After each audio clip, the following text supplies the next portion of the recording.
ሩቲ እንዳለችው አደረገችው። አብርሃምና ኤርሜላን አስታረቀቻቸው። እንግዲህ አብርሃም የሁሉ የጠፋበት ወይም ደግሞ የሁሉ ያስቀየመበትን ምክንያት ቀይ አበባ ጽጌረዳ ነው የሚባለው ወይስ ምንድን ነው የሚባለው? እሱን ይዞላት መጥቶ እንግዲህ ይቅርታ የጠየቃት ይመስለኛል። አላቅም። ወይም ደግሞ ኤርሜላም እንደተለመደው ሄዳ ለምና ወይም እግሩ ስር ተንበርክካ ሊሆን ይችላል። እሱን እኔ አላቅም። ግን ተታርቆ ሰላም ፈጥሮ እንግዲህ ተመስገን ብላለች ሄርሜላ። ተመስገን የሚባልበት ነገር ባይሆንም ተመስገን ብላለች። ሰላም ሰላም ቤተሰቦች እንዴት ናችሁልኝ? እኔ ያለው እግዚአብሔር ይመስገን። በያላችሁበት ሰላማችሁ ብዙ ትርፍርፍ ይበልልኝ።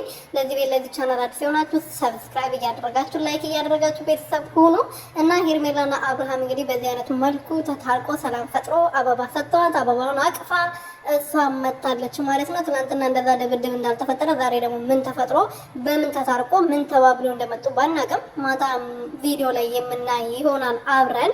ምክንያቱም የሆነ ምክንያት አላቸው አይደለም ታርቀናል ብሎ የመጡበት ሩትን ደግሞ እንድታረቁ ሰላም እንዲፈጥሩ ከፍቅር ጋር ከሚሆን ከሷ ጋር እንዲሆን ብዙ ነገር ስታደርግ ነበራት። 3 ቪዲዮ ሰርቷል እንግዲህ ኤርሜላና አብርሃም እንዲታረቁ